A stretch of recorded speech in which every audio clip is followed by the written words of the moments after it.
Ciao ragazzuoli, bentornati in un altro video e finalmente dopo 1000 prove ho deciso come verniciare il basso in ash o frassino di palude. E quando dico 1000 prove ci sono andato vicino, sono anche doppio, c'era anche questa. Come sapete il frassino di palude o swamp ash in inglese ha una venatura molto distinta che lo rende perfetto per delle colorazioni particolari o comunque per un paio di tecniche ed effetti molto interessanti. E dopo che ho sperimentato un paio di mesi con varie tecniche, varie colorazioni e tutto questo, oggi volevo portarvi un paio di prove che ho fatto che sono molto interessanti e sono molto carine, e in più finalmente verniceremo sto cavolo di basso perché era bella che ora. Per darvi un po' di contesto, questa qua è la mia PRS preferita, quella con il top in ash, sempre frassino di palude, con una tecnica sandblasted, e sono veramente ossessionato da questo tipo di finitura e da come è stato fatto. Quindi ho cercato un pochino di ambientarmi e ricreare questo tipo di finitura qua.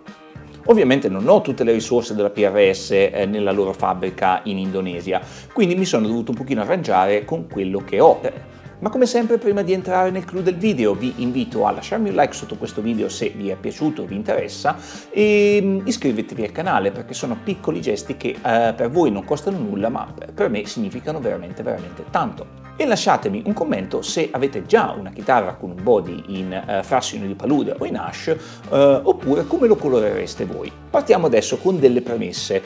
Una volta che abbiamo messo mano sul body, quindi abbiamo cominciato a verniciare, fare le tecniche, cose così, ovviamente è molto difficile tornare indietro, toccherebbe ricarteggiare, ripulire tutto quanto, è un bel casino che sinceramente non mi piace fare. Così è per questo che vi ho fatto vedere i pezzettini di legno all'inizio, perché bisogna fare tante prove, soprattutto se si ha un'idea con i prodotti che si hanno a disposizione. Io avevo sia delle vernici della Nitorlak, il Turapori della Nitorlak e altre cosine così, quindi ho voluto utilizzare questi, anche perché la mia idea della chitarra era che volevo ottenere un effetto, comunque una finitura d'olio, cosa che nelle chitarre della PRS o che chitarre industriali è molto difficile ottenere. E se vi ricordate, la scorsa volta avevamo già cominciato a lavorare con il basso, avevo carteggiato tutto quanto e poi gli avevo praticamente rimosso quello che viene chiamato il legno primaverile. Se non avete visto il video mettete pausa adesso, vi lascerò una scheda qua su in alto. Bene, ora che siete al passo, praticamente quello che volevo creare è quello che in inglese o in francese, adesso non l'ho capito, si chiama effetto ceruse. Ciò significa verniciare un body di un colore, la maggior parte delle volte nero, non ho capito il perché, forse perché comunque è un colore facile da gestire, e poi si riempiono delle venature con del Turapori o altre cose così per creare un contrasto tra le due grane del legno. Ho provato a farlo in veramente tanti modi con quello che ho sempre, alcuni sono risultati carini e altri invece sono un po' una corazzata Kotionkin. È una cagata pazzesca! Avrei potuto semplificarmi la vita e utilizzare delle vernici a spruzzo come la bomboletta, però non era questa la mia idea. Quindi ho cercato di andare per la strada più difficile possibile, che non ho mai visto tante persone fare, e fatemi sapere se vi è piaciuta. Quindi tra tutte queste prove che ho fatto, quali sono quelle che mi sono venute veramente bene? Partiamo dalla prima tecnica, che alla fin fine è la più semplice, cioè prendere un colore ad acqua, colorare il body per la sua interità di quel colore. Rimarrà sicuramente bello da vedere e avremo un effetto poro aperto, quindi potremo toccare le venature e sentirne il rilievo. Se invece prima di passare l'impregnante ci mettiamo un Turapori colorato, possiamo ottenere un risalto delle venature. Io in questo caso ho utilizzato un Turapori colorato di nero, poi ho carteggiato ed ho verniciato il legno con il blu ed il giallo. Allora, l'esempio è questo qua, è molto carino da vedere, comunque si vedono ancora le venature di nero e essendo i colori chiari comunque gli dà un bel contrasto, mi piace molto questa qua.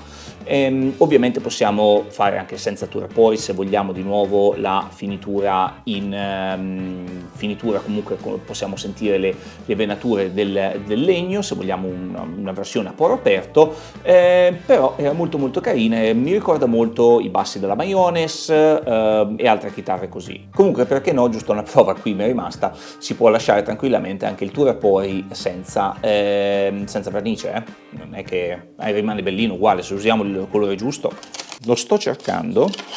Ma possiamo, adesso ignorate questa parte blu, però possiamo ottenere anche un rilievo del genere. Praticamente qui l'ho riempito con del Turapoi rosso e poi ci ho passato un po' di impregnante blu, che non ha preso tanto il colore, però va bene così. Comunque l'effetto, adesso lo metto meglio in ingrandimento, però è molto carino. Per la terza prova ho passato prima l'impregnante, poi ho passato sopra un po' di primer scavettando leggermente ed ho coperto il tutto con del Turapoi, magari mischiato ad un altro colore. Se utilizzate il Turapoi della Nitorlac vi consiglio di diluire un pochino la pasta. Io ci ho messo tipo, se faccio 20 ml di Turapoi, ci ho messo 10 ml d'acqua, o possiamo utilizzare tranquillamente una delle loro vernici, quelle dei loro impregnanti, che sono comunque a base d'acqua, e mischiandole possiamo avere praticamente un composto un po' più liquido, l'ideale per appunto passare il Turapoi su questo legno. Dunque questo è un po' l'effetto che cercavo di ottenere.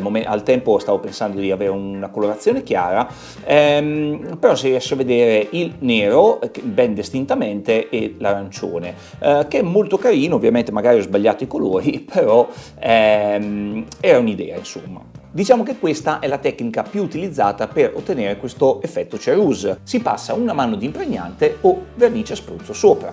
Ci si passa poi un primer o un sigillante per creare uno schermo protettivo, per poi riempire i solchi con un Turapoi colorato. Ed infine passare una mano di lacquer o trasparente sopra. Ed è un po' l'effetto che cercavo alla fin fine. L'unica accortezza che bisogna fare è che se vogliamo fare questa cosa qui dovremmo per forza utilizzare delle finiture alla nitro o al poliuretano, quelle a bomboletta per intenderci, e come ho detto io volevo fare qualcosa con una finitura ad olio. Ora invece vi spiego uno dei miei fallimenti per provare questa tecnica, ossia ho preso l'impregnante d'acqua, l'ho spalmato sul legnetto e poi ci ho passato direttamente il Turapoi. Alla prima prova non mi è venuta benissimo, anche perché il colore del Turapoi si era infiltrato dove non avrebbe dovuto, ed è per questo che di solito ci si mette un primer sopra. Poi ci ho riprovato e ho cercato di raschiarlo con della lana metallica, come ho visto fare su qualche video. Forse era perché il legno non era proprio asciutto, però ho visto che comunque anche in questo caso il Turapoi ha cominciato ad infiltrarsi, ma anche la cosa peggiore, come si vede qua, è che non sembra bellissimo, semplicemente perché raschiando la lana di metallo eventualmente comincerà a rimuovere lo strato di nero, quindi rivelerà il legno nudo e crudo, che non è quello che volevo. E ora passiamo alla prova più bella che mi è venuta, questa qua. Come si vede c'è la differenza tra il blu e il nero, e soprattutto non ci sono problemi con l'impregnante, insomma, quindi credo di aver capito come fare. Ovviamente vi ho fatto vedere successi, vi ho fatto vedere fallimenti, andiamo direttamente sul basso. Eccoci qua. Allora, cominciamo a verniciare il body. Abbiamo deciso di farlo con un fondo di tinta nero e poi ci metteremo qualcosa sopra per colorare le venature con del Turapoi o qualcosa del genere. Per questa versione ho deciso di utilizzare un prodotto nuovo, quello della Rubio Monocoat, che fanno praticamente delle finiture per legno, però vendono anche questi. Avrei potuto utilizzare il nero della Nitorlac, però ho deciso di provare qualcosa di nuovo. Allora abbiamo un bicchiere di carta per appunto versare il contenuto, dei tovaglioli di carta. Ho pulito il body, prima gli ho passato con un goccettino d'acqua per alzare la filigrana e poi ricarteggiarlo fino a 400, e che Dio me la mandi buona. Credo che basti, adesso non so quanto ce ne vuole, tanto poi ce lo possiamo rimettere. Prendiamo il nostro pezzo di carta, forse servono i guanti. Dicevo, guanti, mettete i guanti perché sennò questa roba vi comincerà a macchiare come non mai. Ho creato anche una base sotto per, almeno se mi sporco qualcosa, ho modo di pararmi il sedere, e si comincia. E Ed ora basta impregnare il body con tutto il nero più nero che c'è. Basta sfregare ed intingere e sfregare, finché la superficie non sia tutta nera. Una volta che abbiamo fatto un po' il nero, basterà prendere un altro pezzo di carta e dargli una pulita.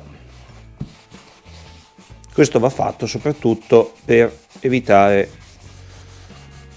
che il nero si assorba troppo. Come vedete non sto entrando nelle venature, ciò significa che lo scavate bene in profondità, che è quello che volevo, ma se volete colorare le venature potete farlo con uno spazzolino da denti usato o un pennello. Bene, abbiamo fatto asciugare il body, adesso la vernice è perfettamente asciutta e ora andiamo a fare la parte rischiosa e che mi mette un po' nervoso perché l'ho fatto 2 o 3 volte su un pezzo di legno e sono venute bene, però sempre difficile quando lo fai su un body. Allora, la tecnica che vi faccio vedere adesso può essere sia fatta con del Turapoi colorato, come vi ho spiegato mentre facevo le prove, oppure anche con una vernice acrilica. Questa è una vernice a rame che mi piaceva e stavo parlando al Guitar Show con un liutaio di Ancona che mi stava spiegando, vi lascio il nome qua sotto giusto per ringraziarlo, e andate a vedergli le chitarre che sono molto belle, e mi diceva che lui al posto del Turapoi utilizza la vernice acrilica e la trova meglio, quindi attengo il consiglio e se viene bene bene, se viene male sappiamo chi insultare. Allora, il modo in cui lo farò, facciamo pezzettoni, quindi cosa succederà? Metto un po' di vernice acrilica qua sul body, poi prenderò un tiracqua, un tirante, non lo so come si chiama in italiano, questo in inglese si chiama squeegee, ne avevo comprato uno particolare però non lo trovo più e praticamente andremo a diciamo tirar via il legno in modo tale che la vernice acrilica entri dentro le grane della chitarra e poi lo andremo a pulire con un pezzo di carta leggermente bagnato che mi sono già preparato qua. Eccola. Che Dio ce la mandi buona. Io direi di cominciare da questa parte qua. Una cosa da tenere in considerazione è che la vernice acrilica deve essere abbastanza diluita, altrimenti rischiamo che rimanga e rimpregni anche il legno in superficie. Così l'ho allungata con 1/3 d'acqua. Ed ora la parte snervante e divertente. Ho versato un po' di composto e l'ho trascinato in giro col tiracqua per farlo entrare nelle venature. Dopo meno di un minuto ho passato uno straccio bagnato per pulire l'eccesso. Mi raccomando, se volete fare questo lavoro, 2 cose sono molto importanti. La prima è che lo straccio tirerà via un sacco di vernice, quindi cercate di cambiare pezza molto frequentemente per avere sempre una superficie senza vernice, altrimenti non rimuoverete nulla e l'acrilico andrà per tutto il body. La seconda cosa è che se sfregate troppo rischiate di rimuovere la vernice nera, quindi dovete essere molto leggeri e soprattutto veloci. In più mi raccomandissimo, asciugate bene il body ogni tanto, ma sempre in maniera leggera. Allora, il body è venuto una favola, adesso non so se si vede dalle immagini, però diciamo l'effetto c'è. L'unica cosa che ho notato è che in alcuni punti l'acrilico è entrato un po' più del dovuto, quindi cosa proverò a fare senza fare casini e rovinare il tutto? Cercherò di passargli il nero in una maniera un po' particolare, nel senso cercherò di ripassare, ancora abbiamo qui comunque un solco. Quindi se io in teoria prendo il tovagliolo, lo piego, ci metto un po' di nero, giusto una puntina, ok, per volta. Adesso cerco di, prima di tutto, dargli una tamponata, in modo tale che non fuoriesca e non sgoccioli, rimane un po' più nero. È una cosa pericolosa da fare a questo punto, perché potrei fare un casino, però ne vale veramente la pena? Forse, vedremo. Quindi mi sa che lo lascio così per non fare danni ulteriori. Dicevo, adesso lo lasciamo asciugare e almeno una giornatina o 2 e poi gli passeremo l'olio, che è una gran figata l'olio che sto per provare e ve lo faccio vedere appena lo faccio uscire, insomma. Uscirà un video prossimamente, però è una gran figata. E niente, questo è il risultato finale, guarda un po' che bello. Ovviamente ci andrà dell'olio sopra, quindi diverrà un pochino più lucido, un pochino più scuro, però veramente soddisfatto. Se vi chiedete perché ci sono queste chiazze qua in giro, meglio che non lo sappiate. Come ho detto in precedenza, questa è la strada più difficile a cui potevo pensare, quindi magari se siete alle prime armi non emulatemi e magari utilizzate delle vernici a bomboletta, magari un giorno farò un video a riguardo con appunto le vernici al posto che ne l'olio, però questa volta mi andava così. Bene, per oggi mi fermo qui, considerando che ancora non ho fatto il manico, eventualmente o faccio il manico oppure farò direttamente tutto un video con la finitura, ma ve lo farò sapere alla prossimamente. Nel frattempo vi ringrazio di aver visto questo video, spero vi sia stato utile. Se lo è stato, mi raccomando, iscrivetevi al canale, lasciatemi un like e ci vediamo la prossima volta. Ciao!